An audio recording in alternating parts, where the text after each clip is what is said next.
আসসালামু আলাইকুম। Monira blog kitchen থেকে আমি মনিরা বলছি। আজ তৈরি করে দেখাবো চিংড়ি মাছ আর মিষ্টি কুমড়া দিয়ে একটি মজাদার ভর্তা রেসিপি। এই ভর্তাটি থাকলে কিন্তু এক প্লেট ভাত অনায়াসে খেতে পারবেন। চলে আসলাম ভর্তা করতে। এখানে আমি মিষ্টি কুমড়া নিয়েছি, একটা ফালি নিয়েছিলাম, এভাবে কেটে নিয়েছি স্লাইস করে।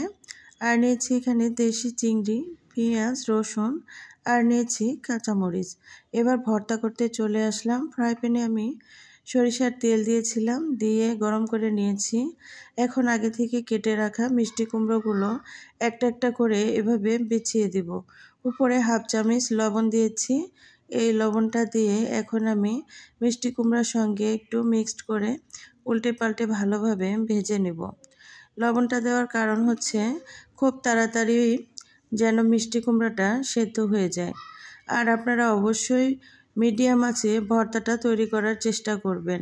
হাই হিটে কখনোই ভর্তাটা তৈরি করতে যাবেন না, তাহলে উপরের অংশ পুড়ে যাবে, ভিতরে কিন্তু কাঁচাই থেকে যাবে। মিষ্টি কুমড়োগুলো উঠিয়ে নিয়ে এখন আমি এখানে দিয়ে দিয়েছি 1 মুঠ পরিমাণ চিংড়ি মাছ, আর নিয়েছি রসুন, আর নিয়েছি 1 মুঠ পেঁয়াজ, আর নেব এখানে কাঁচামরিচ। সবগুলো উপকরণ আমি একটু লাল লাল করে ভেজে নেব। এখানে লবণ দেওয়ার কোনো প্রয়োজন নেই, প্রয়োজনে সামান্য একটু হলুদ ব্যবহার করতে পারেন। আমি এখানে হাফ চামচ হলুদের গুঁড়া ব্যবহার করব। আর একটু সময় নিয়ে একটু মুচমুচো করে আমি সবগুলো উপকরণ ভেজে নেব।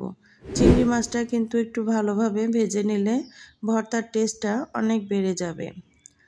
ভালো কথা, আপনারা কে কে খেয়েছেন এই চিংড়ি মাছ আর মিষ্টি কুমড়ার ভর্তা? যদি কেউ কখনো না খেয়ে থাকেন, আমার দেখানো সিস্টেমে একবার হলেও তৈরি করে খেয়ে দেখবেন। আশা করি আপনাদের খুব ভালো লাগবে। আমার ভিডিও যারা রেগুলার দেখেন তাদের আমার ভিডিওটি কেমন লাগে বলুন তো।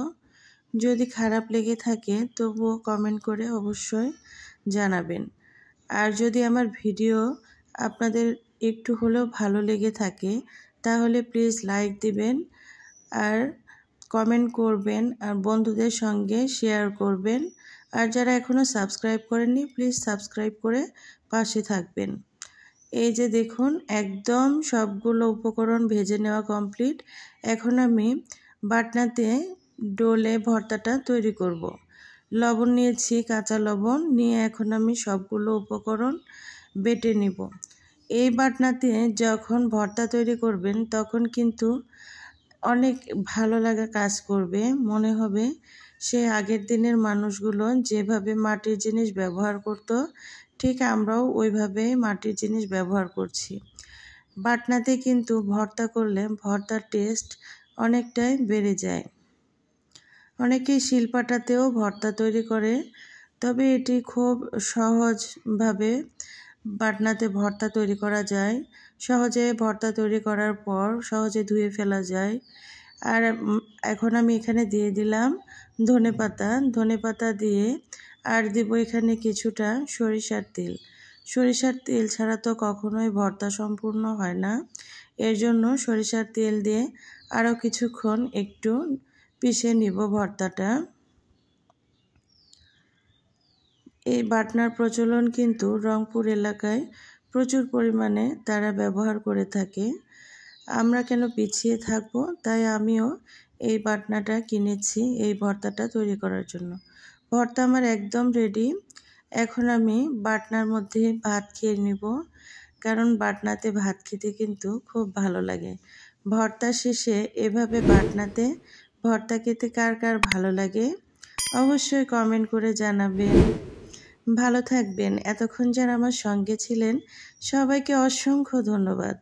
আসসালামু আলাইকুম, আল্লাহ হাফেজ।